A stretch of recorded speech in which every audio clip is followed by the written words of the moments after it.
This podcast is for entertainment purposes only and does not constitute professional advice. The views, thoughts, and opinions expressed are the speaker's own and do not represent the views, thoughts, and opinions of their affiliated organizations.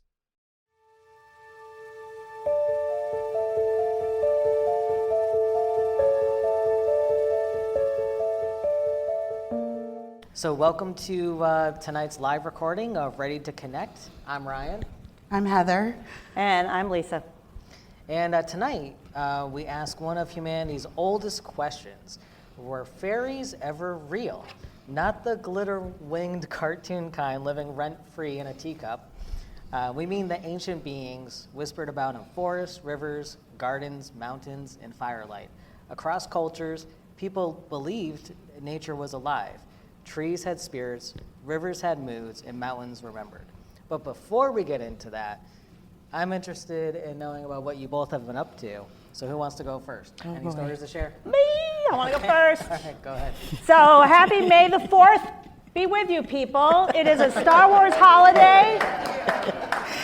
I live all year for this day. Back in 1977, when some of you probably weren't born, this 13-year-old went to the movie theater and saw Star Wars for the first time and went back 13 more times to see it by myself. And my whole family, my husband can attest, my whole family are big Star Wars fans. We send the May the 4th greetings to each other. I have a bona fide lightsaber that I've been, inducted to the Jedi form. I know I sound very nerdy, but that's who I am.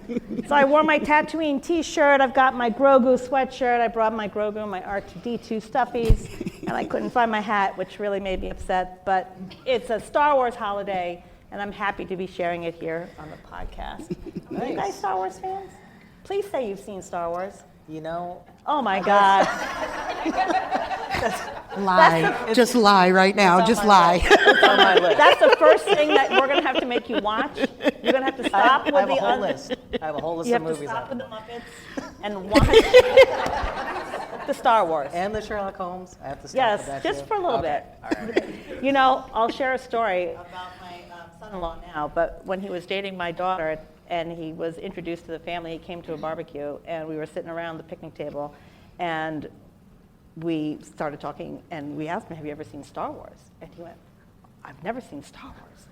And the whole family went, the audible gasp you could hear, and he was just like, oh my gosh. So he went back, and he's now a Star Wars convert. He was the first to wish me happy May the 4th, so there you go. I've already watched the original Star Wars movie, a few episodes of various different things. It's my thing. So, but what I've been up to this past weekend, I did go to Arizona. I went to Tucson to see a dear friend that I haven't seen for 4 years. She was running a Kentucky Derby party out in Tucson. Oh, wow. And so my husband and I went just to see them and go to this party. It happens to be the anniversary, I think, of their first date, which is kind of fun. And we did. We bet on horses, and I won $11. Nice. Wow. And, Nice. and I think you won 7, you said? 7. So there we go. Yay, We're still got $18 it. richer for going.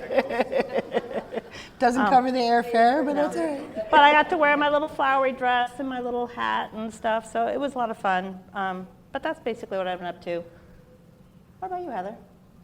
Tell a story. Can you top that? No, okay. I'm feeling really pressured right now because I'm like, I can't top this. You gotta talk about the Bobcat. Okay, so Oh, okay. my neighbor Lisa, who's out in the audience, we had an experience last week. It was the crows come to Lisa and I every week. They come every day.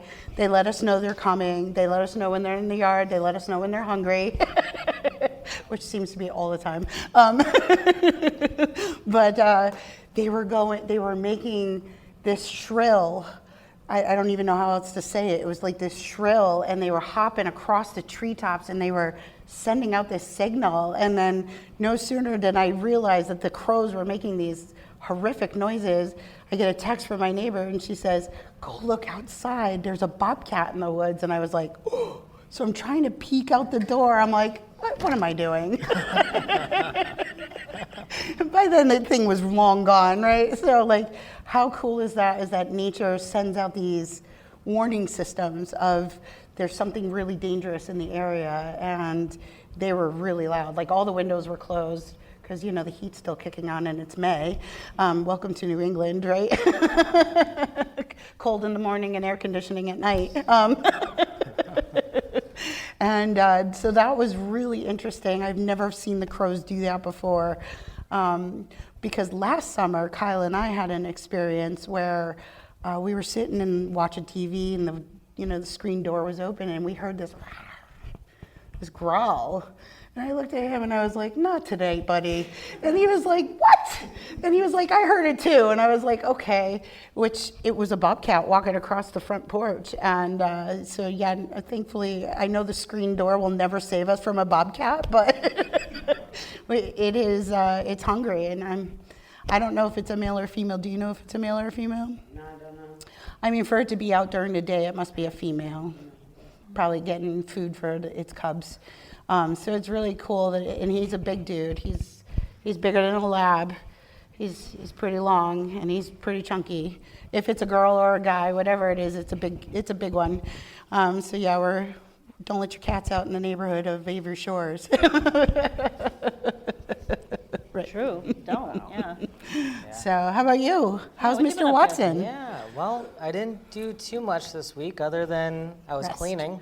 Yeah, resting. But so the dog that lives with me, his name is Watson. He's my roommate's dog. He just loves to follow me around whatever I'm doing, and so I was cleaning, and he decided to clean after me. So I'm cleaning, then he starts licking wherever I'm cleaning, and I'm like, "Buddy, this is just too much." So finally, I told my roommate, I'm like, we have to find a way to keep him occupied. So she got like those mats that you can like put peanut butter on or something. And now it's his favorite toy because he thinks he's cleaning, and it makes everyone happy. So at least we learned that. He's yeah. being helpful. He is very helpful, yes. Yes, Yeah. not really, He's but a service you know. dog, Yeah. giving you a house cleaning service. Yeah. We could use the help. Too bad he didn't clean his own dust bunnies. Yeah, I know. That would help tremendously. Oh, you should have had Watson here today. I know, that would have been fun. That would have been But, fun. Yeah. Next podcast recording. Yeah, Yeah. there we go. There we go. Well, why don't we jump right into our topic today, which is we're going to talk a little bit about fairies and elemental energy. We just thought it would be a fun, light topic to kind of do as a live broadcast. But before we really kind of delve into the different types of fairies and elementals that are out there, it's a little bit of knowledge base. A lot of stories about elemental beings and fairies come from whether it's folklore, which are stories that are passed through communities that are created to explain different mysteries or the unseen, maybe even dangers that are happening. Then there's also stories that come from mythology, where these beings are sacred symbols, so to speak, that involve, God, spirits, creation. And then, of course, there's a supernatural explanation to fairies, the belief or experiences that involve anything that's beyond our ordinary science can explain. So we're going to kind of look at fairies from all aspects today and hopefully get some of your input. And one of the first questions we're going to ask is, how many of you believe something unseen exists out there? All right, let the record show pretty much every hand went up in our audience. Yeah, I think it's, a lot of science-based people, and we know that I function as much on the science part of my brain as I do the other part.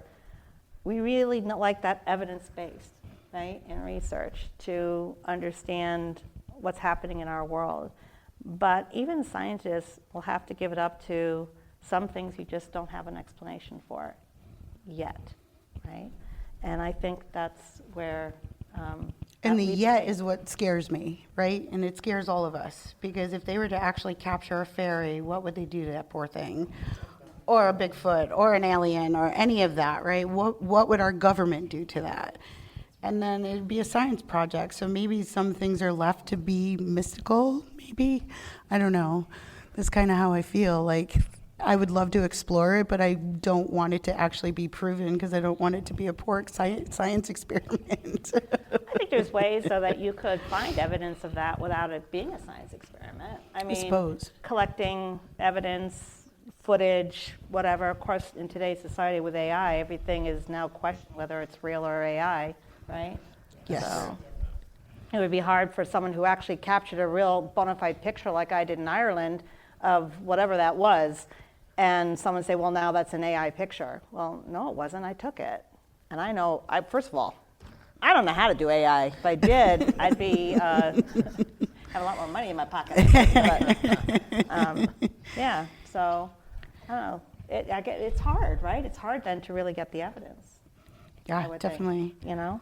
So Yeah. how many out there in the audience have ever felt watched in the woods when you're walking and hiking, sense something strange, right? Peeking at you, it's out of place.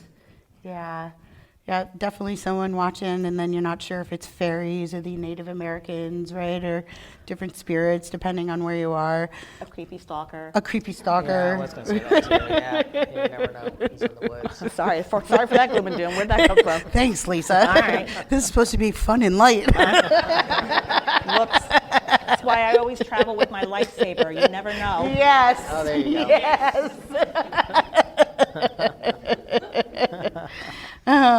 But I love when you do go out into the woods or you take a walk, right? There's always some kind of sign you can find.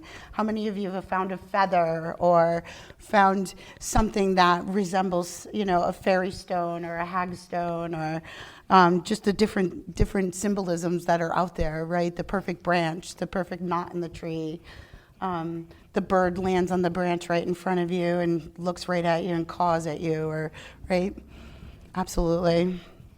Or the water splashing at you and you have no, there's no reason for the water to splash at you. There's all kinds of ways that we can have a perfect moment. And, I chalk that up to, the supernatural, the fun supernatural. We're not doing any doom and gloom like killing the fairies in the teacups kind of stuff, but...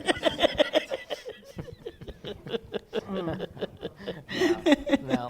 How many of you know that Tinkerbell was completely rewritten from folklore, from Disney? Yes, definitely. She was made to be cute and sweet and spicy, right? And history says that fairies are not cute and sweet and spicy, but they are spicy. Yeah, I think a lot of, well, first of all, you get folklore from fairies from all over the places. I mean, England, Ireland, and Scotland, I think, are probably the top three, but you get them from everywhere. You can get them from, Germany Greece. has their own little elfin fairies and things like that. So if you have Germany, then you have Norway too. Right. All of the things. And I think the folklore came about, and correct me if I'm wrong, to explain certain things that were happening, right? Sure, they were having spiritual moments. Right? Yeah, things go missing. Oh, it must be the fairies. Must that be the took it. fairies. Yeah. Bad luck Yeah. must be the fairies. Yeah, good luck. The fairies are granting you. Strange lights out in the woods. Those are the fairies playing, right? Crops are doing well. Fairies are great. They're happy and fed, yes. But there's folklore all around the world. The Hindus speak of fairies, the Buddhists, all different cultures speak of the fays and how they will interact with you. And I suppose some will interact with you in a positive way if you're asking for it in the highest good. I think it's also emotional and environmental too. If you're poisoning the soil, the fairies are probably going to give you, they're going to give you a hard time because you're not doing what's right by it. You're not doing what's right by the land which they live off of, right? So they want their respect just as much as we do, except they're little brats. Well, I guess we could be bratty too, so. I have a fairy star that sits where my healing grids are for Reiki. And I have crystals on there, and I put things on there, and I always ask the fairies, the house fairies that we might have, to be kind and not hide my stuff all the time. Because I can't tell you how many times things are hidden in our house that we go looking for. Usually it's my keys or my glasses, but sometimes it's not always my stuff. Sometimes it's my husband's stuff, so it's the fairies. It's the Taking it for fairies. sure. Yeah, taking it for sure. Now, today, in modern times, we see mostly fairies in gardens. How many of you have seen fairy gardens out there? How many of you created a fairy garden? How many of you have a fairy garden? Yeah, right? They sell those fairy houses, you put them out, you can put little sparkly, glittery things in your gardens. Our neighbor across the street has an extensive fairy garden. All kinds of things for fairies to do, you know? It's now kind of more commercialized, I suppose, Yeah, than makes anything sense. else. Yeah. And does the glitter attract them more? Like, does it make it more enticing? Maybe. Okay. Shiny objects, right? I mean, I can be kind of a fairy. You show me a shiny object and I'm flittering around. Shiny objects. Stop in the middle of a conversation. Shiny objects. And when we did our one of our psychic circles, oh God, years ago, pre-pandemic psychic circles, we did a thing on fairies, and we made things to go in a fairy garden, and they were all things that were shiny because the research says that they are attracted to shiny things. So, and trinkets, you know. And when we were in Ireland, they said to leave sugar cubes for fairies, so we would leave sugar cubes around at the fairy hills that they would bring us to. So I would think sweet, candy, and shiny, yeah. Far enough away from the house so it doesn't attract the ants. Yeah. Oh, yeah, that's a good point. Yeah. So How many of you have ever seen a fairy? Or a flicker of a light of a fairy? one person, two. Yep. Okay. Yeah.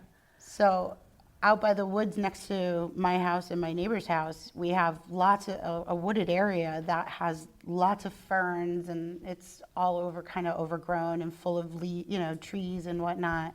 And in the summertime, when it gets warm enough, you'll see little lights jumping out of the ferns. And it's not, I swear, it's not, I'm not stoned, I'm not drunk, I promise. No altering substances, involved, and you will see the little lights jumping out of the woods and where the ferns are, and they're slightly bigger than a firefly. And several times people have come inside the house and said, "Are you sure the fireflies aren't out yet?" I know the fireflies aren't out yet because they don't come till June, right?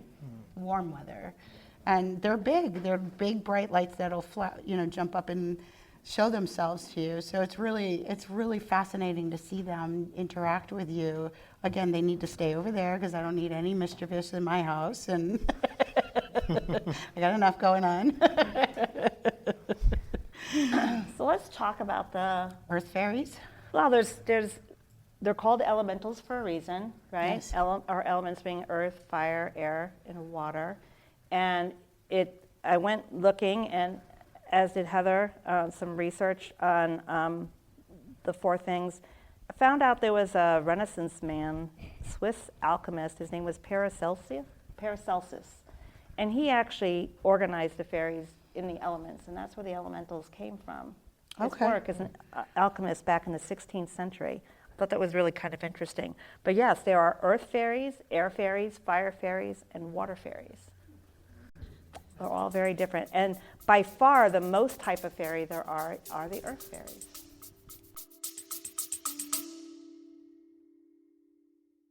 Hey everybody, love Ready to Connect? Become a Patreon supporter for $1 a month, and that'll earn you a shout out or a credit roll. Love Ready to Connect? Why not support us with the Ready to Connect Enthusiast tier? For $5 a month, you get exclusive content as well as power voting on our next topics, in addition to everything you would get as a Ready to Connect supporter. If you love Ready to Connect and you want to become a Ready to Connect insider for $10 a month, in addition to everything that you'll get in the other two tiers, you will also get a chance to be a guest on our podcast. All tiers, no matter how you choose to support Ready to Connect, you will be getting the podcast episodes a day early.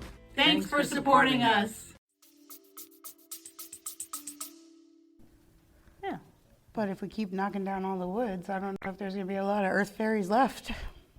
And they're all about stones, caves, forests, treasure, stability, right? Yeah.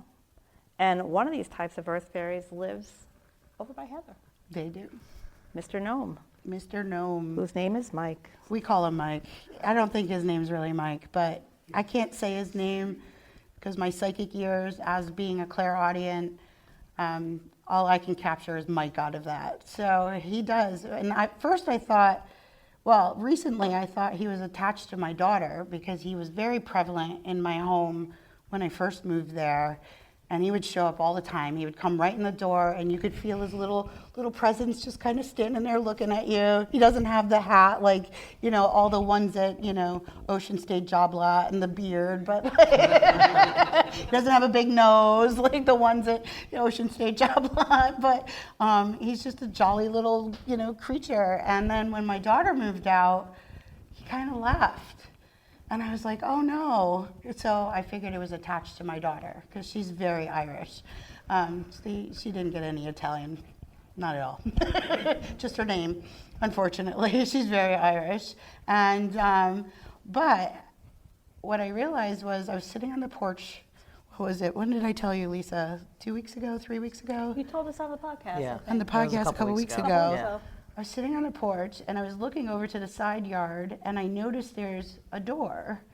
And it was also pointed out to me by some other friends that come over and they were like, I think that's a door. And so, but there was a whole bunch of brush in front of the tree. So it was kind of blocking it. So I went over there and I moved the brush out of the way. And lo and behold, that evening, here comes Mike walking right in the door. And I was like, oh my God, hi. And he looked at me and he was like, you blocked my door. And I was like, oh, well, that's why you haven't been here in like 5 years? Okay, my bad. I promise I will not do that again to you. So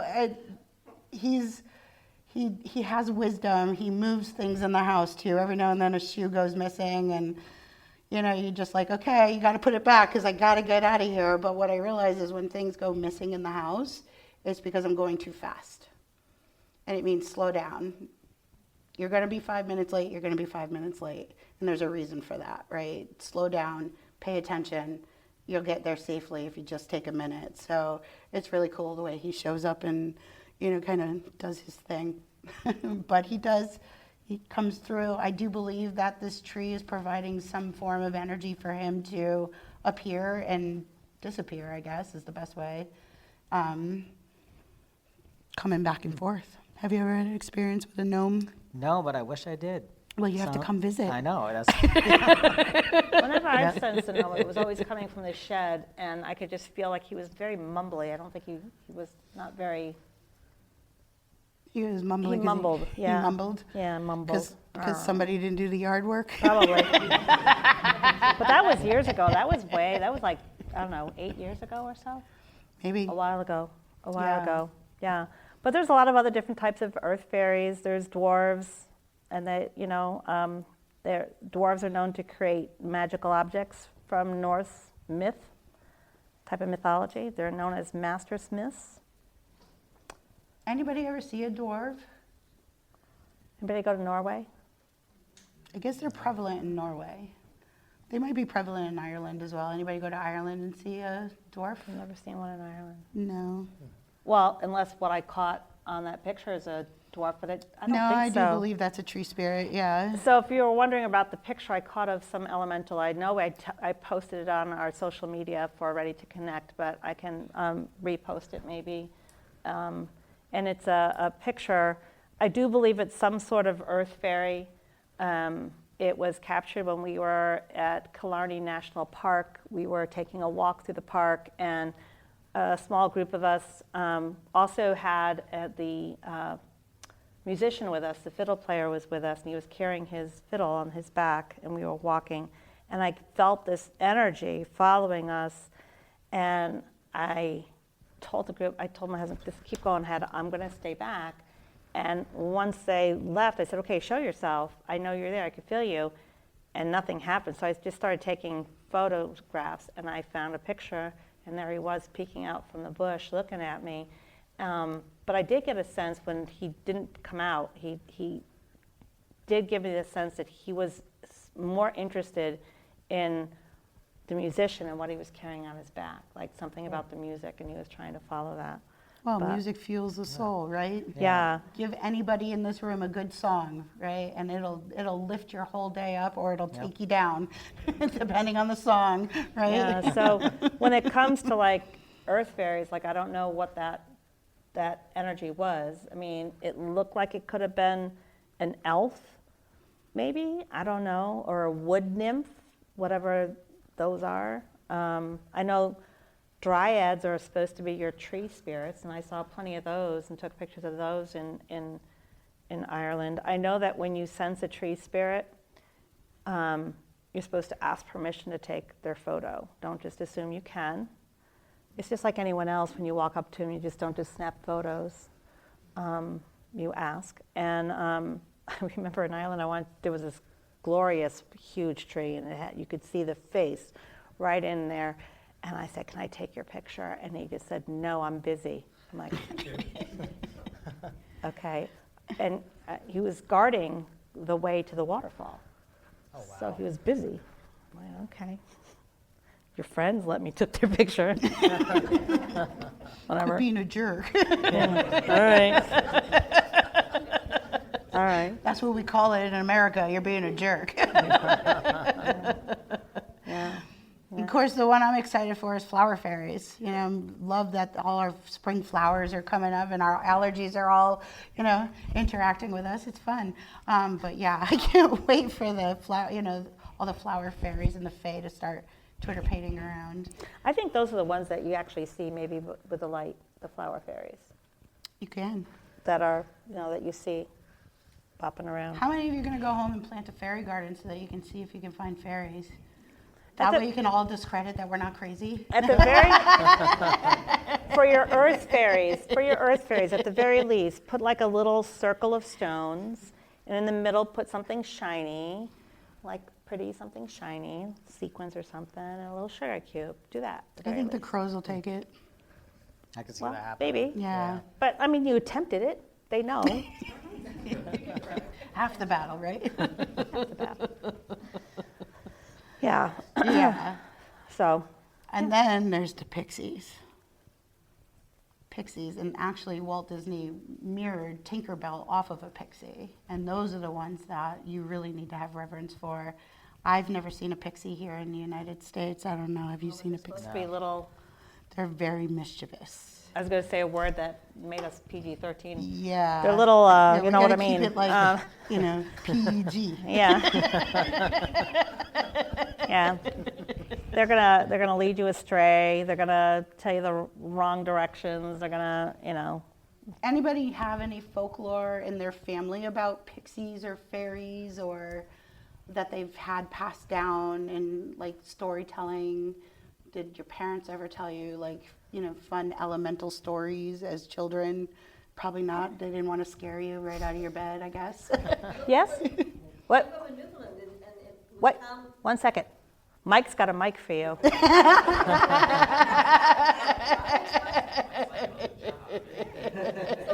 So I grew up in Newfoundland, and I don't really have a story, but it was a common adult to a child, don't do that or the fairies will get you. Oh. It's a common statement. And who started that in your family? I have no idea, but it's not just my family. I think it was a common, Newfoundland are all Irish, mostly Irish. Oh, okay. Yeah, because fairies were known to be, little pieces of PG-13. PG-13. We found out our podcast was rated PG-13, and Ryan's like, I don't know why. I'm like, it's Heather and I's mouth. Surprisingly, we do actually have a rating. So I didn't think that we would, but we do. He's like, why? And I'm like, Maybe not it's you, best Ryan. for PG-13 though. We don't Yeah. want to scare any little kids with our stories either. No, we don't. Anybody else have a family story about fairies or pixies or gnomes or? anything, tree spirits you might have seen? Yeah, Wait, Mike. Mike. Mike's gonna bring the mic to Mike. No, hold it, Mike. Take it, Mike. So my No, wife take grew up it, in Mike. Belgium. He's not gonna sit there for you. My wife grew up in Belgium, not far from a canal system. And And one day she saw what she thought in the beginning was rats dressed in people's clothing. Okay. Like running along the canal. But I think, as she's thought about it over the years, I think she's not so convinced they were rats. And even if they looked like rats, most likely we're fake. Yeah, And, definitely. Messing with people seems to be like what they love to do. Yeah, definitely messing around with people. I have a question though for you, Mike, seeing how you're here. In Native American folklore, do they have the Fae stories? Do they have a gnome story? Do they have a pixie story? Yeah, we do. Like around here, they're either called Pajinksquis or Pugwudgies. Okay. My own people call them Jagoe. And they're the little people. Were they known to be mischievous or? We don't talk about them. Oh. Oh, sorry. Take the mic. We can talk about them in the third person. Okay. We're just always careful to be very respectful of their superior intelligence Okay. and their knowledge of everything. That's awesome. But amongst our stories, they brought a lot of gifts to the people. A lot of things, so different kinds of foods and different kinds of knowledge. So if they like you, it's really good.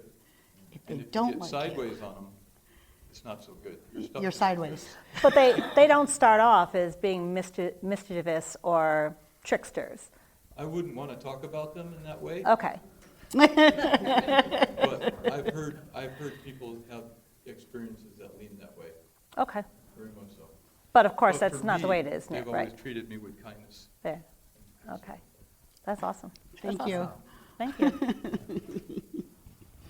So, want to go talk about some air fairies? Yeah. Air fairies, which I Wait, think, we got to talk about the leprechauns though. okay. Another earth fairy. Does anybody believe in leprechauns? I mean, besides on St. Patrick's Day when we drink a lot of beer and think we're seeing the leprechauns? Does it count if mom does a little green, footprints? Oh, that's adorable. Your mom used to do. No, I did that for my kids. You did? Yes, Oh. yes. I'd put like a drop of green food coloring at the bottom of like juice glasses and milk so that when we poured it, it magically turned green. Oh. And what else did we do? Green eggs probably, but I also would take the food coloring, do like little footprints all over the kitchen counters and tables. So oh my God, the leprechauns came. Well, we thought the leprechauns went to my neighbor's house because she had shamrocks and green all throughout the snow, but it turns out it was just a good night. And we had the good idea fairy to go out there and draw shamrocks in the snow with green paint. Maybe that's the picture I caught. Maybe it was a leprechaun. Maybe. Maybe. I don't, yeah. Has anyone had an interaction with a leprechaun other than scratching your scratch ticket or drinking too much beer? Sort of? Are you saying yes? Your hand, yeah. No. Oh, okay, I thought you were going like No. this, like, maybe.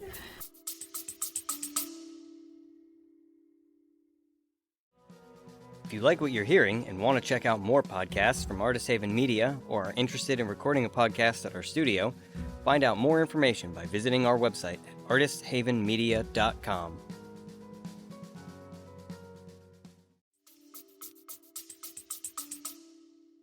Okay. But they are. The leprechauns are known to be tricksters and cobblers and guardians of kind of treasure. I'd love to find the pot at the end of the rainbow, right? That would be really great if that was a real myth. I think we'd all like that, considering it's so expensive to live these days, right? That's true. So, I don't know. yeah. All right, we want to move on to some. Air fairies. But I wonder, if you guys actually caught a leprechaun, would you share the pot of gold? Yeah? How big is a pot? Well, that's the thing. I mean, yeah. See, you're all saying, yeah, I'd share, but what if it's only like 4 coins? I'm pretty sure you're not sharing with me anymore. And is it real gold or is it the gold chocolate coin? Yo, gold chocolate coins could make anybody happy too, right?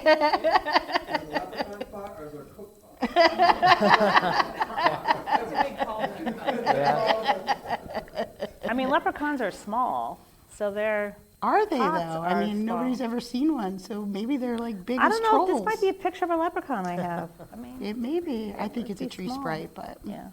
I wonder if the coins are like ancient coins. Yes. Because those could be worth some good money. right. And if there's 4 of them, then Oh, well, could you know show who would up. know if they were worth Yeah. good money? It'd be Yeah. Ryan. Yep. Ryan collects coins. I And do. he scans them and tells us how much they're worth. Yes. Which leads me to, I have this penny I want you to check out. Okay, all right. We could talk about pennies Okay. afterwards. Yeah. All right. Does anybody do anything for leprechauns, or does anybody do anything in honor of the Irish tradition of the leprechauns? Besides drinking lots of beer, yeah. A lot of people do the corned beef and cabbage. Yeah. Oh, But I yeah, wonder if yeah. that's more of like Irish tradition, It right? is, but you know, that's what you hear a lot about. Is people That's doing true. that, yeah. Yeah. Yeah. And finding different ways. All right, well, we have to ask, how many of you had corned beef and cabbage at St. Patty's Day? You had what? Call it a jinx dinner. Oh, cool. Why do you call it a jinx I dinner? don't know, that's what Newfoundlanders call it, corned beef. Well, we don't do corned beef, we do salted or salted riblet. Okay, Oh, wow. Do the corn part, okay, spicy part. But, nice. For the most part, you have that almost every Sunday. So put me in your calendar, I'll be over next, I want to try this. Look up Jig's dinner, That's very cool. Jig. J-I-G-G. Jigs, yeah. That would make more sense, jigs, yeah. Because you have reels and jigs for music in Ireland, yeah, yeah. All right, It's hard to distinguish Newfoundland music from Irish music. It's that close, huh? yeah, wow. Okay, I didn't realize that. See, I'm learning something new. This is fabulous. I didn't know that either. I thought, yeah, I didn't know that either. You still have the accent. I mean, I don't have it now, but from my other calls, I will. Oh, absolutely. Here it is. It's an Irish accent? Yeah, Oh, okay, stems and those and these and that. okay, Perfect way to put it. there you go. I don't know what any of that is, but awesome. Those, these, that. Okay. Those and these and that. I love it. I love it. I love it. Let's move on to air fairies.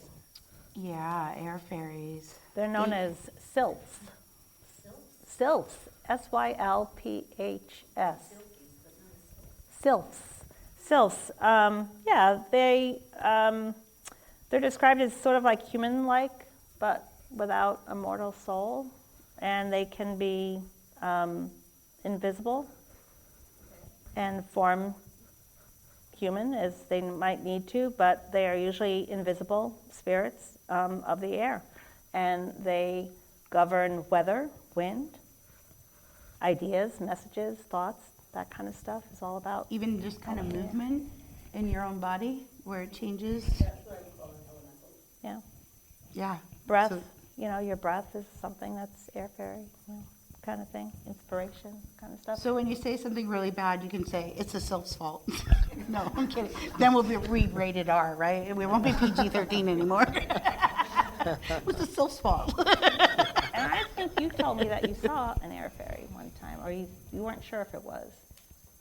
Right. Was that, yeah, I think when I was in my backyard and I thought I saw something out of the corner of my eye. Is that what you're talking about? Yeah. Yeah, where it looked like it was something just flying. At first I thought it was like a firefly type of thing, but it wasn't. So, yeah, it may have been something like that. A great way to see them is you can lay on the ground looking up into the sky. Don't look directly in the sun; you'll hurt your eye. But and if you look, you'll see if you see little sparkles here and there. Those are your air fairies. You probably see them in Or your blood pressure. No. It could be that. Yeah. You know, the little flutters you get when your blood pressure goes up. Yeah. If you don't have a blood pressure issue or detached retina happening, it's probably an air fairy. That is true. Rule out the medical stuff first, please. No, it's true. It is true. That's one way that you debunk something is you go to the scientific part first, right? And you rule it out. And what are you left with? You're left Right. with your immortal soul being stalked by a sylph. I don't know. You're Well, with an you're air left with fairy. the reality that you're seeing the air fairy. Yeah. Yeah. Which I think is pretty cool that, they say modern traditions view feathers as messages connected to the air fairies as well. Yeah, absolutely. Yeah, they do. How many of you find, some of you raised your hands when you find feathers, but feathers are typically left by air fairies at the right time in the right place for you if you're questioning something or missing something or need guidance or want an answer. How many of you have noticed a feather shows up? Anybody want to share that experience? I have jars of them. Wait, Mike's got a mic for you, Janine. Share a feather experience with us. I don't know if it was with a class I took, with you and Heather, but you talked about angels and relatives, deceased family and stuff. And so after that, I have jars and jars of feathers.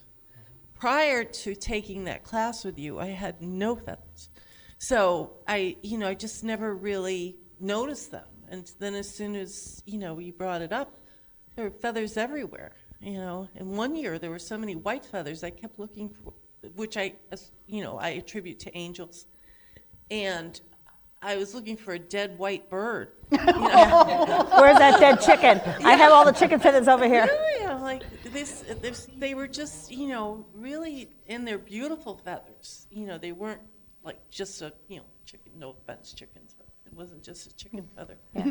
Yeah, so it was through your class. And it's not just angels, it is the different elementals interacting with you, and that's how they come to you. If you're having a thought, because the air fairies are about thought, and they're about messages that, it's one way the messages are delivered from the spirit world. They leave, as Ryan was saying, it's traditional, comes down through traditions, that feathers are part of that. Right, and I always think they show up when, just like you said, when you're having a thought, and it's kind of like, oh, there's a feather. That, to me, that's just saying, yes, we're here, yes, you're right, or, you're on the right path. So I've just come to, like I said, I have this is because of you two. Sorry. Jars I of think feathers. there's worse things that we could have given you. So. But I'm sad when I go through times when I don't see any feathers. Then it's kind of like, would you leave me? Yeah. So, but as soon as you bring them back into the energy, right? They show up again. Anybody else have a story of a feather that showed up at the right time? What about you, Denise? Yeah, so mine, I was just telling you about how I've been experiencing what I've been experiencing.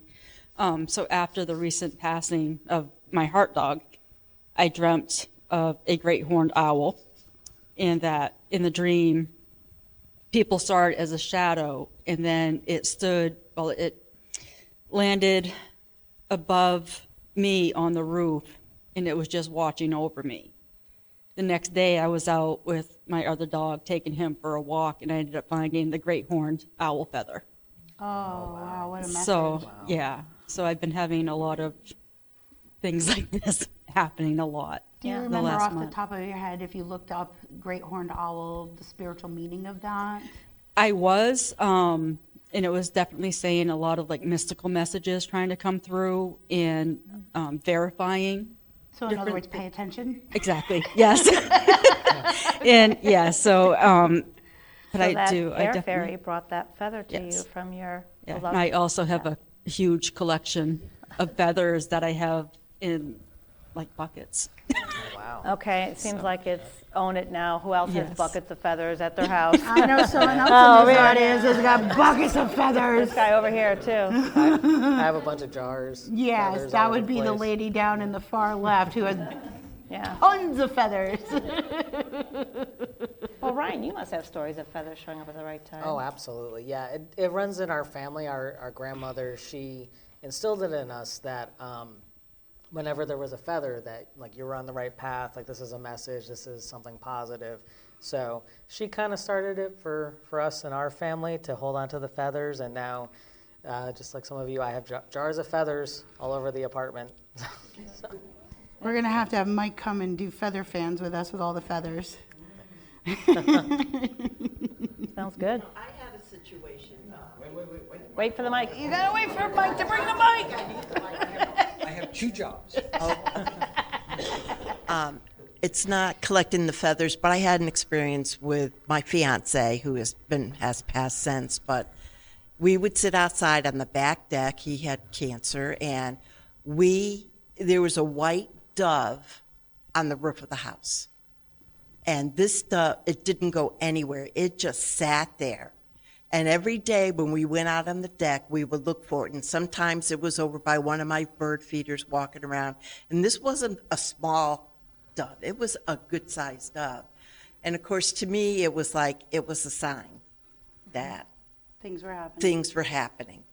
And I mean, it just to see that, you're like, oh my gosh. And I look at Frank and, and he's like, and I'm like, time is coming and I have to prepare myself. And then afterwards, the dove left and we never saw it again. So Until After he passed. And then, people say that when a person passes, you're going to see a bright light. And I did. And that was really weird. Yeah. And I was just like, oh my gosh. And then the dove came back. And the dove did come back for a little bit. And I mean, it was just like such a great moment. We took a few pictures of it. I mean, it just had no care in the world, just sat there up on the roof where we could just sit there and look at it, and hopefully one of the cats wouldn't get it. Because we had one cat that would jump on the bird feeders because we had it so low to the ground, and she'd catch the bird and walk away with it. And it's like, but that was just such a unique experience to have to see that. So doves, when seen not flying, are meant to be symbols of peace and peaceful transition to come. Yes. So while you're seeing them on the ground, that's their message. When you see them in flight after someone has passed, that means that they have transitioned safely to their spirit world to give you peace of mind that they are safe where they need to be. So you got both messages. Yeah, it was just such an awesome sight. How wonderful. Yeah. Well, Anybody else have an experience like that where? One over Yeah. here. I don't have jars of feathers, actually. This is the one feather that I did get, and it was, it's not on. It was the one feather that I did get that was hugely symbolic to me. My daughter was going through IVF and having a really hard time, and I had a moment in the shower going, what's going on? I need to have a sign, something. It's just, the whole family was just waiting for something. And I'm close to my dad who has passed, and he comes to me and he gives me signs. And he comes to me as a hawk. So I see a hawk all the time. And so my dad showed me a sign. Got some news when I was leaving work that was like, I don't know if I like this news. Went to the car, and there was a hawk feather placed perfectly right in front of my car door. Wow. I got home that day, and my daughter had called and said, I'm pregnant. And I have my grandson. So to me, that feather, I've kept that feather. But I see birds as signs all the time. I just don't get their feathers. But this is the one It's feather okay. that You I don't keep. have to have an actual collective feather. Anybody else want to share a feather story? Just know when those feathers come like that, particularly for you, that message is being given through the air fairy to drop that feather for you. So that's cool. That's really cool. Should we move on to fire? Fire fairies. The other element of fire. Of course, the element of fire is all about transformation, right? Things burn and get transformed into something new. Fire can be bringing Ignite you our light, passion. Bring our power up, right? Sometimes we have to find the courage, and that fire burns inside us to pull that courage forward. It's all about illumination and transformation. If you do any kind of prayer work or mantra work, you can write that down and manifest and put that into the fire and give it to the ethers and let the universe watch over you and bring that to fruition. It's really powerful, but you got to be able to get burned when you work with fire. There's a defined element of fire, right? If you don't work with it correctly, you will feel burned or burnt out or burned at the stake, so to speak, because it didn't work out the way he wanted it to either. So, but when fairies do, or the jinn, right? The Well, jinn. the jinn's one of them, which are genies. They're from the Arabic tradition. And apparently none of us have had a jinn because we're all sitting here not millionaires, so. Apparently the no jinn, 3 wishes for us. Yeah, the jinn, or sometimes called the genie, they come from the Arabic mythology. It's mythology, not necessarily folklore, right? It's a symbol, a sacred kind of god. Sometimes the jinn are thought of as to being, I think, evil, but that's not really what they are. They are created from a smokeless fire, and they can shapeshift, and they can manifest human form, and they can bring about all kinds of, I guess, wishes. That's right. Exactly. Be careful what you and wish I think for. I think that's where that bad rap comes from. Of course, the guy that we talked about before, that alchemist Paracelsus, said that the fire fairies are known as salamanders too, and he named them salamanders. I think it's because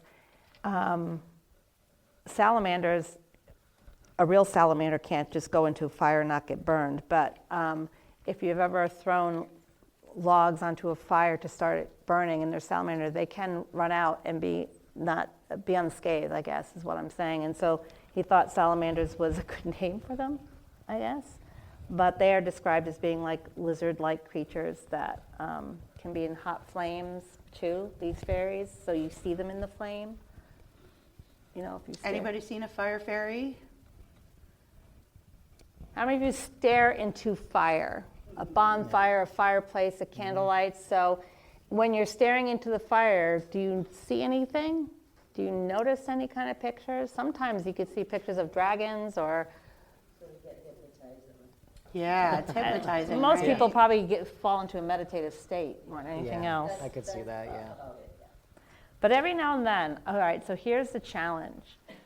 We're coming up onto bonfire season, right? So sitting outside with your fire, stare at it, and take a picture if you happen to take pictures, and then look back at those pictures and see if you can look into the flame and see a fire fairy. You'll probably will. I mean, we've caught them. I know. I've sent some to you. You've sent some to me before. Absolutely. But it's not just fire fairies for me. There's obviously Native American folklore around, fire gazing and learning to see the soul dancing and getting messages from that as well. And it goes way deeper than that, but we won't go off topic. But yeah, anybody see a fire fairy before? Any other than just scrying into the fire? You've never seen anything dancing over your fire afterwards? Well, now you all have to have bonfires and take pictures and send them to us. How about dragons? How many of you believe dragons were real? There's no way we have so much mythology about dragons and it's not true, right? Somewhere in the existence, whether it's this lifetime of the earth or a previous lifetime of the earth, they must have existed. Those stories have been handed down in folklore, and it's not just one culture, it's many cultures, right? Dragons do exist. We still have dragons to this day, they just don't breathe fire. But there are dragons. You can unfortunately go to the zoo and see them, in other countries and see them, but they were a wisdom, they were symbolisms of protection, and I have them all around my house. I absolutely love dragons. I've always been infatuated with dragons. They bring treasure, right? They bring treasure and peace to your soul that you have enough strength to get through whatever you need to get through, right? How do you guys feel about dragons? They're cool. Yeah. There's so many different types of dragons too. Your Chinese dragons are, your Asian dragons are different than your English dragons. And German dragons and Chinese dragons. All different colors, different shapes, different sizes. Heck, if you've watched Harry Potter, there's all types of kinds of dragons. That's right. There's Celtic dragons, there's Druid or Scottish dragons. You must have some folklore and No, but I have a favorite dragon stories. They're the no, it's just the Anna McGaffrey Dragon Riders from that. She's the whole series of Dragon Riders, really great books. Yeah, just it's not a personal story. It's just, creative. It's one of my favorites. Okay. There's Creative. water dragons, and then there's air dragons, and then there's Fire just like dragons. this. Yeah. Exactly. Ones that live in caves. Ones that live in caves, which would be the earth dragons. Yeah, there's, and throughout every culture, throughout America, the whole world, every culture has a dragon story, and they're fascinating, and you just, there's no way to say this didn't happen. There's just no way. And if you do think it didn't happen, you might be sitting in the wrong chair. The part is too, is that through every culture, the name dragon is similar. Right, That's Dragon, true. Dragonis, yeah, you have all different, but it all, Draco, right, they all come in, if you put it into a different, yeah. You have a dragon just in our celestial sky. We do. So, yeah. You said water dragons. Let's talk about water fairies. Someone here said selkies. I think that was, selkies. So selkies is a type of water elemental, and they come from Scottish lore, actually. And selkies, if you don't know what selkies are, they are seals, seal beings that can become human. Yep. And then most of their stories involve love, longing, returning home. I remember watching a movie. We were getting ready to go back to Ireland, and we were watching a movie, and it had about selkies. It could be. Little girl. And my husband's shaking his head, yes. The little girl, yes. That was the name of the movie, Innisfree.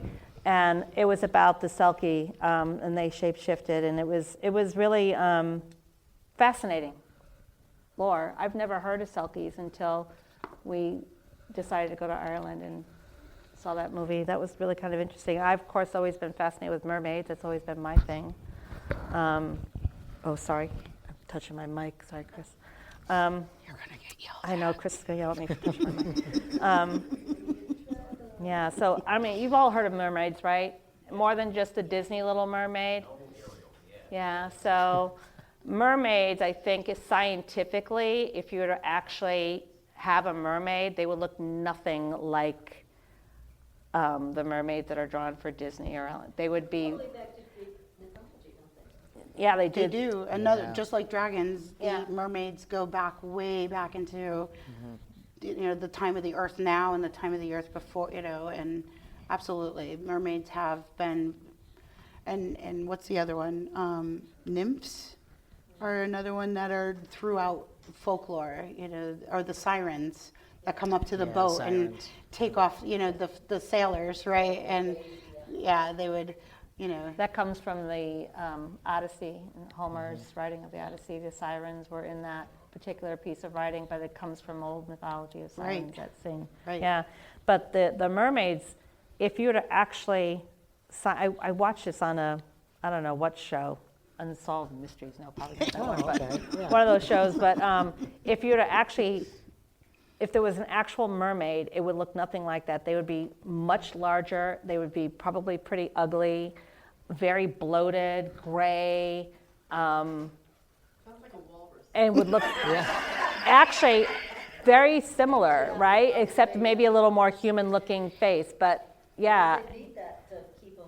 They would need all that blubber to keep them warm. Yeah, so it was just really kind of interesting. I'm like, oh man, but I love my cute little mermaids. I remember watching that show, actually. I can't remember what it is, but I remember seeing it. It was Do on you? History Channel. Yeah,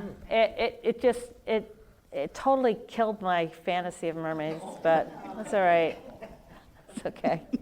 But yeah, there's all kind of water things, water sprites, water nymphs. Anybody look at ponds or lakes and see things? Anybody swimming have a around? pond and invite water nymphs to the pond or the rivers? No? Are they just there?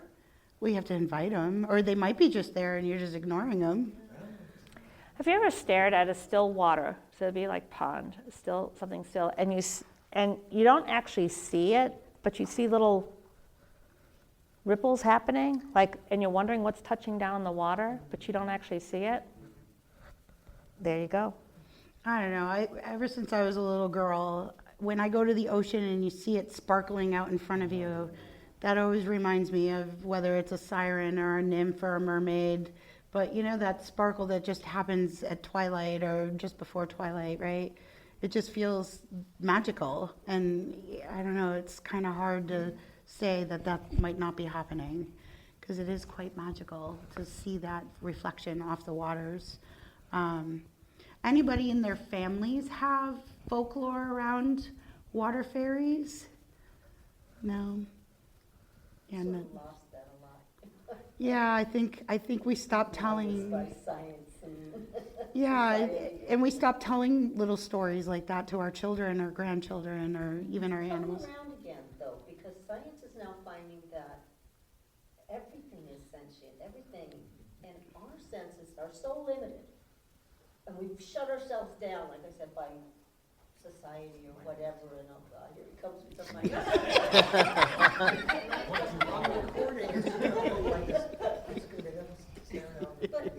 But they're telling us now that animals are sentient, plants are sentient. They don't have organs, physical organs like we do, but their whole body is full of sensory cells, and they communicate with chemicals, with smells and scents. I was talking to somebody the other day about it, and I said, that smell that you get when the grass is getting mowed. Well, that's the grass screaming. Literally, because it's getting mowed, Yeah. exactly. But that's how they communicate with each other. Yeah, I'm being chewed on. Start putting out chemicals so they don't come and chew on you. Right. Well, that was definitely very evident when we were in Africa. We were told about the giraffes and the way they would eat the acacia tree. And when they would take a bite, it would definitely send off that signal. So that's why giraffes don't stay at one tree and eat it all. They keep moving because of that chemical. That was, it's kind of interesting. Hey, Lisa, you mentioned Africa, and I was going to ask you this question because when I heard you were doing this, I went right to the Celtic. And you've obviously brought in all these different cultures. We were in Africa for safari for a couple of weeks last year, and it was very much about animal spirits, right? But did you experience the elementals when we were there? Because you didn't, I don't believe you ever mentioned it, but I didn't experience any elemental energy. I experienced animal spirits that were talking to me because I was talking to them to try to get them to show themselves for the purposes of a picture to be taken. And was told, quite frankly, by one, no way in hell. And Pete, we're rated R now. Oh, sorry. That was PG-13. No. Edit that out, please. Well then, damn. Okay, sorry. All right.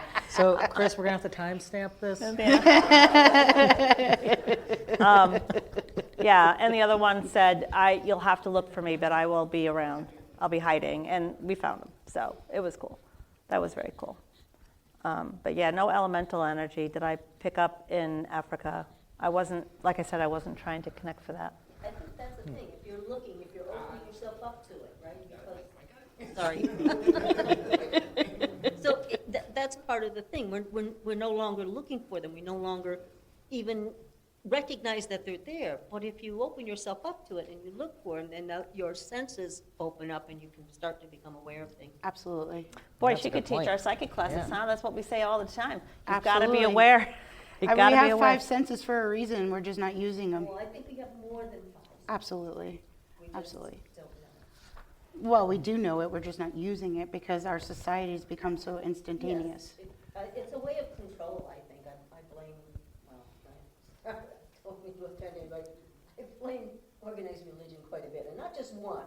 Most of Sure. them don't want you to be aware of this stuff, so they can tell you all about it and tell you what to do. Right.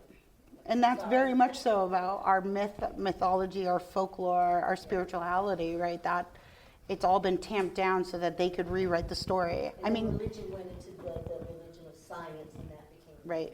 I mean, you look at the original paganism that the earth used to, that we used to have, and you look at Easter now, it's completely twisted from what it was, right? About They had to take it over so that they could control that. correct. So there is that element to. Like, bunnies and eggs have nothing to do with Christ, right?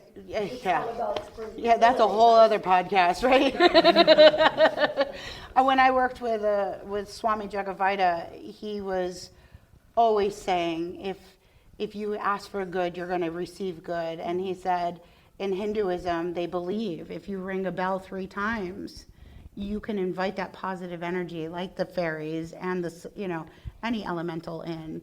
And I think there's lore out there about ringing the bells for the fairies, right? And building little fairy rings and whatnot and inviting them in. But if you don't do that, you're not going to see them. And we've become very blinded and oblivious to it spiritually, which is sad. It's very sad. But it's all teaching stones, right? If we all start talking about that and bringing it back and, talking to our children and grandchildren and whatnot, then that supernatural or mythology or folklore can come back into honoring, right? And like tonight, you guys can all go home and do something to bring in that energy if you want to do. Well, maybe not the pixies, leave them alone.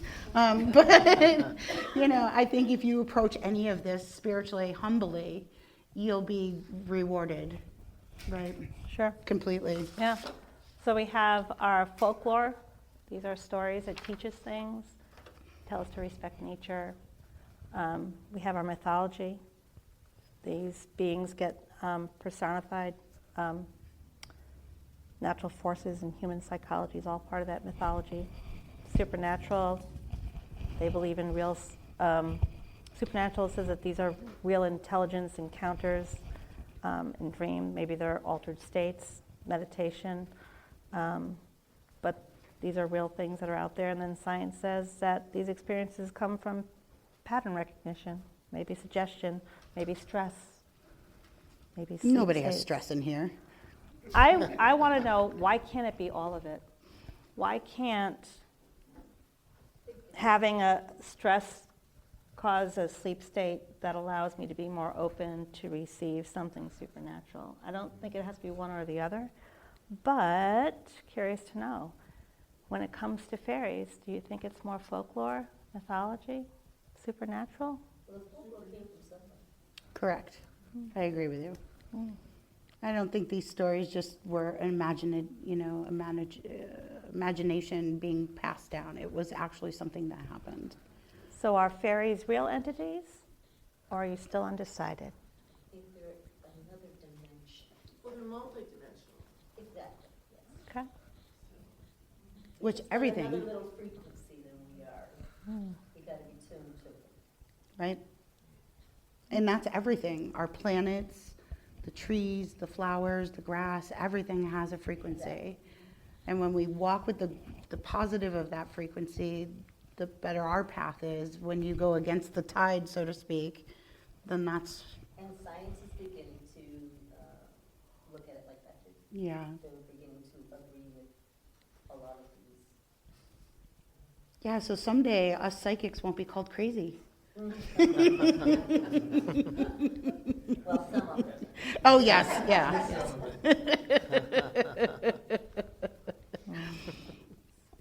All right. Do we want to open it up? Do we want to? Yeah. The questions that you have, or open up for any kind of Q&A, it can be about the topic, it could be anything. About us, if you want to ask a question about, Ryan and his fascination with coins, go right ahead. Well, my question is, sometimes I see apparitions, and they're like white and opaque shape, and I know if it's taller, it's a person, and if it's lower to the ground, I know it's a pet. But I don't know which pet, and I don't know who the person is. Is there any way I can develop that better to be able to identify who I'm seeing? Okay, I'll take this. Yes. Yes, you can. Not to plug our own program that Heather and I have, but you can definitely take our psychic mentorship, and that's what we help you with. Yeah, and we also have a beginning class too, which touches on a lot of things, which Lynn, I think you're already beyond.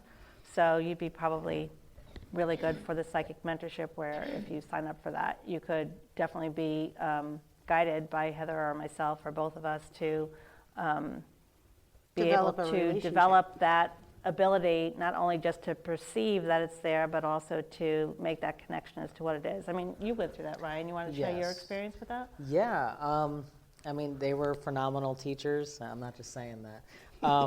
That's good, but- because I'm sitting right here. Watch out for the force.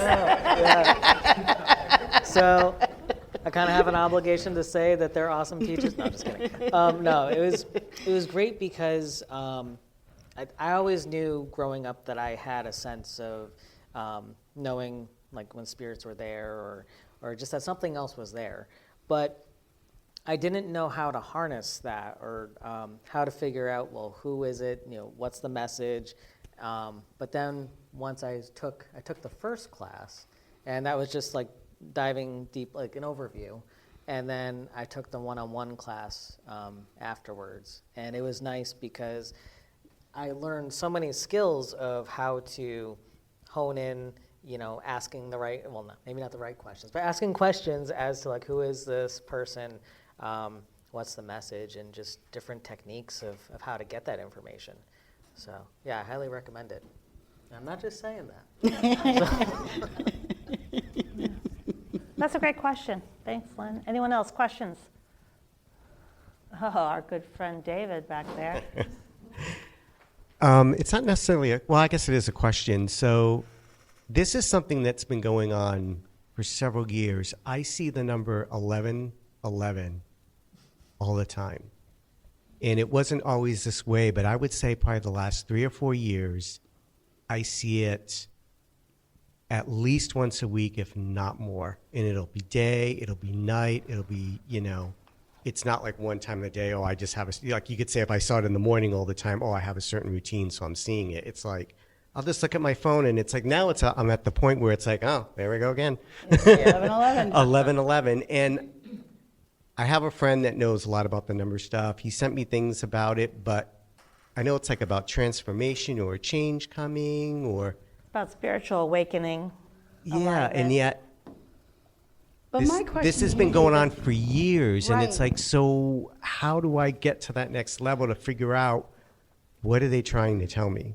Well, not only that, David, do you think that maybe you need to sit with the number just for a minute when you have the time and see if it correlates with maybe someone who's a loved one who has passed and they're letting you know they're watching over you? Like, does that ever resonate with you when you see the number? Like, you know, thank you, whoever. It could be something like that, or it could be like at 11:11, you just need to hear that pep talk, right? And you just happen to catch it. I mean, there's so many variations we could sit up here and give to you. It's about really digging into it and doing some soul talk and, you know, spirit talk. And obviously, Lisa, Ryan, and myself, we're happy to walk through that with you, because it sounds like it's not just showing up just for protection, right? It sounds like it's correlating with something very important in your life, and they're trying to show you, I'm walking with you, or I'm here, or maybe that's the time your blood sugar drops and you need to go have a piece of chocolate or something. You don't know, right? It could be anything, all over the board with that one. For me, it's 444. And that has been symbolic for a number of years at this point. Yeah. So, and it's tied to my grandfather. So, is it the time 11:11 that you're? It's the time 11:11. The Yeah, time. yeah. Thank you for clarifying Okay, that. it's not the it's actual not just like number. sequence. It's always the time. The time 11:11. It's always, I'll just happen to look at my phone, or I'll be on my computer at work and I'll happen to look at the time on the computer. And it's like, oh, there we go, it's 11:11. Oh, big surprise. I mean, Here we go it again. is considered a super number when it comes to numerology. You're the number guy. You get numbers all the time when you connect. When you get numbers, what do they mean for you typically? I mean, I'll look it up whenever I get specific numbers. But yeah, I mean, 11:11. I don't know. I kind of see it as maybe is it a sign that, you know, you are on the right path, or You know, maybe it's just like a little reminder to keep going. Or hurry up Yeah. and retire. I don't Yeah. know. From your lips to God's ears. That's the 11:11 right there. It's saying you're on the right, keep going. Yeah. Yeah, yeah. On Ted Lasso, he had his clock set for 11:11 to make a wish. Make a wish. Oh, All right. There you go. So it was one of the episodes that went off. He says, everybody stop, I have To make my wish, for yes. like world peace or whatever. There you go. That's Nice. your 11:11. You see it. That's your time. Make your wish. Yeah. It's just David piece. Yeah. Instead of world peace, David. All right. Another question. What do you got? I have a question. I was thinking about it when you were talking about the elemental and the fairies and whatnot. I see occasionally, and it's kind of hard to explain, but I think it's spirit. I think of it as like a lightning bolt, but it's like rectangle, and it goes from up, like from the top to the bottom, and it's probably, I don't know how to explain it because I don't see it straight on, but they're like little shoots, like rectangle shoots that come down all the time. And I don't know necessarily what it is. I do know that I feel like there's spirit there. My daughter sees them as well. So I'm not sure. it's a rectangle. It's very, very thin. It's like you would like see like a lightning bolt, like if you had a lightning bolt that Uh-huh. went like this, except it goes like this. Straight down. And is it there for a while or is it just brief? It like flashes like this, like maybe 3 or 4 flashes, and then that's it. Wow. And you've had your eyes checked. I'm just saying. No, I'm Yes, just saying. No, we're not being mean. We're not being mean. Again, we got to rule No, I out the get it. medical, No, right? I totally get it. And it's happened to my daughter. It happened specifically in an older house before we moved. I haven't seen it since we've moved, but and particularly like a specific part of the house. And it wasn't all the time, but it was definitely something that made us both stop. And is and it wonder. because you needed to stop, maybe, because of whatever you were doing? Was it a call to attention, like, hey, pay attention? It could have been maybe a situation that was like around us. Yeah. It was amazing, I'd be going to do something and I would see it out of the corner of my eye, I'd stop, and then I would just continue on. All right, Oh, so there it is. You're seeing it in your peripheral? Yeah. Okay, and this is in your home? Yes. I'm Well, going to my definitely whole say it's one of your ancestors coming to visit. It's coming through, almost like you'd see orbs, but this is coming Yes, it's through. coming down. It's coming down like this, and they're just dropping in. That's what I would take it as. Okay, that's I wouldn't kinda what take I it as thought. something scary. No, I don't think of it as scary. I don't think just anything in the wasn't spirit world is sure, really like, scary, okay, but was- I would take that as, if stop and notice when that's happening. Are you questioning something, or are you needing a little support, or a little whatever? And is that why there? Or are you doing something where one of your loved ones who's passed would want to be a part of? And they're just dropping in because they're going to be there. That's what I would take it as. If you're seeing it as light, I mean, because I hearken back to orbs, right, which is spiritual light. And sometimes our loved ones, they manifest as orbs. Now, I'm not clairvoyant, so I can't really speak if that's for sure. But out of the periphery, that's where our eyes can see things more clearly if you're not clairvoyant straight on.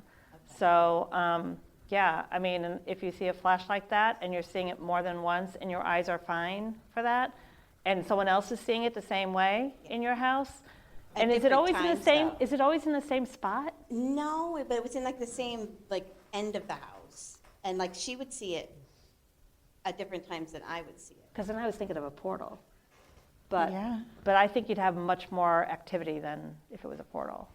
We did have some activity, but I never correlated it with this particular Oh. thing. Interesting. Worth exploring. Yeah. Definitely. That's what I would think. That would be my, my shot at it. Mike? Juanita, do you have any questions? Any other You think questions? so? Oh, Pretty sure you rattled off a question to me. I was like, what? I don't even know how I'm going to answer that. what you got? My question is I've experienced a lot of grief over the last 40 days. I had 2 losses in less than 2 weeks. So one That's was my hard. heart dog, and I've been getting what I think are signs from her. I keep seeing hearts and finding 4-leaf clovers. and she used to help me find four-leaf clovers all the time. So I'm kind of leaning towards, okay, I'm not crazy, I'm getting signs specifically when I ask them. But after the loss of my brother, just only 13 days later, I've been seeing him surrounded by Luna moths, and I had a dream about a Luna moth before he passed, and it was during a full moon. The Luna moth came through a screen and landed on my finger. Oh, wow. And so I was told The it was Luna the moths are portal. the big ones, right? Yes. And they glow, right? And I keep staring at your fingernails because it's the same color of the Luna moth. But so I keep getting like hints of Luna moths all throughout different things whenever I'm thinking about my brother. And it's like, how do you know you're not just making things up? How do you know if it's real? This is exactly how you know it's real, because your left brain is trying to tell you it's not happening. Okay. And that's the first thing we talk about in psychic work, is when your left brain kicks in, it's going to constantly try to correct what you're seeing, because it's not making any sense, and you don't have anything tied to a memory of it. You don't have any knowledge of it. And so your left brain is saying, nope, that didn't happen. No, no, no, no, no, no. Yeah. But it really did happen. And that's when you know it's a true sign. Okay. If you can even stay in the left brain with that, though, how often do you see a lunar moth? Well, that too. Well, I haven't seen them since I was a little kid. Where we used to live, we used to have them all. And my brother, he's significantly younger than I am. He was only 24 when he passed. And I wasn't close to him, so I don't know if there's a connection to Luna moths with him. But it's whenever I think of him, I start seeing Luna moths flying around him. Perfect. Don't discredit that. I've only seen a Luna moth once. I was blessed. It showed up on the screen of our kitchen. Of the healing room that we Oh, have. yeah, that's right. I had someone over for the weekend when I was back when we were starting our business, and I had another Lisa at my house, and all of a sudden on the screen was this huge Luna moth. Never seen one before. They're beautiful, and you're right. This is the color of them. Yeah. And I've never seen it again. So the left brain will tell you it's not common to see lunar moths. Right. And so if it shows up, there's a reason. There's a reason for it. And when I think back to the lunar moth, if it's showing up as a sign or a symbol of someone, I'm going to look up the symbolism of lunar moth while we're. It's interesting. But if it's a sign or a symbol of someone who's passed showing up, right around the time was when my father-in-law had passed away, as well as my mother was ill, and she might have already passed away actually then too. So, Yeah, even the left brain will say that's not normal. Right. So if it's not normal, what's the other? Because at the time that I dreamt of the Luna moth, he had just been put on a breathing tube. Yeah. And heavily sedated.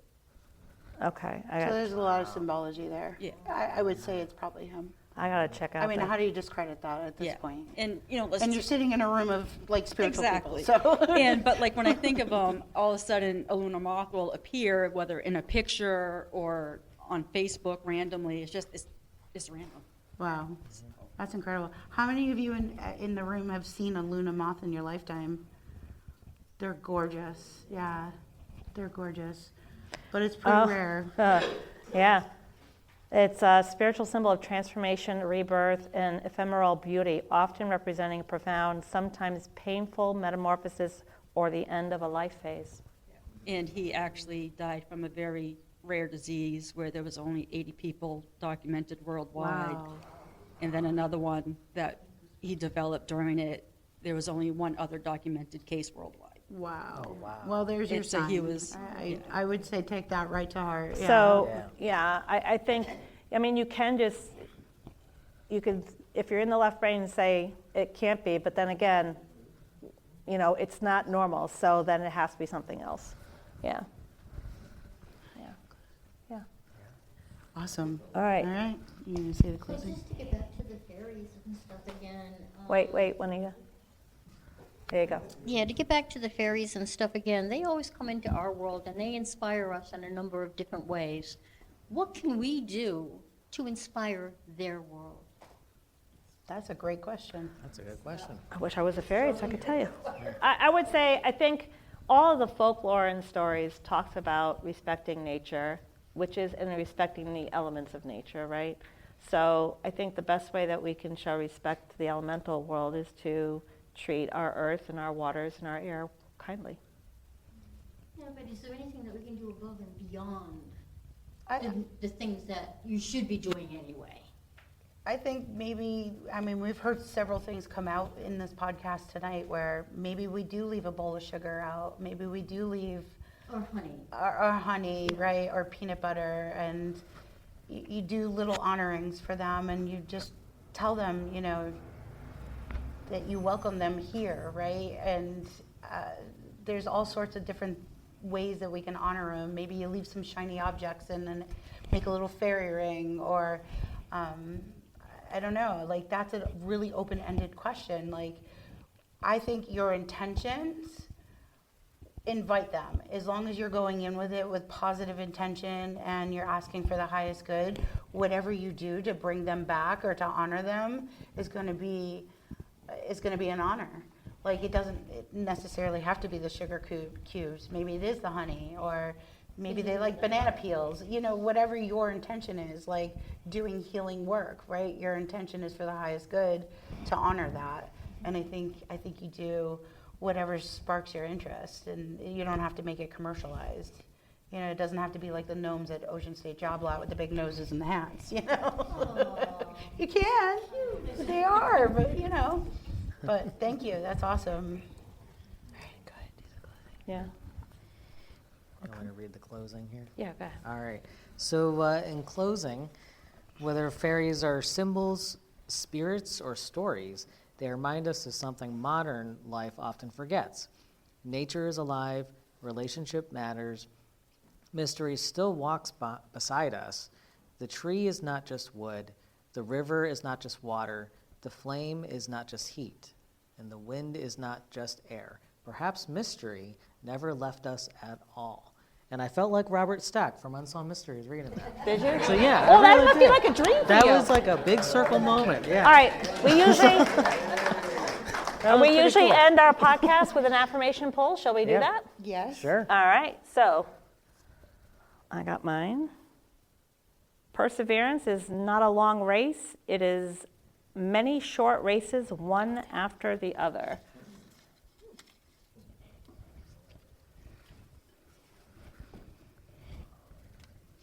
Quality is not an act, it is a habit. Well, that's a little pondering that needs to happen there. Whoa. What you got? Give light and people will find the way.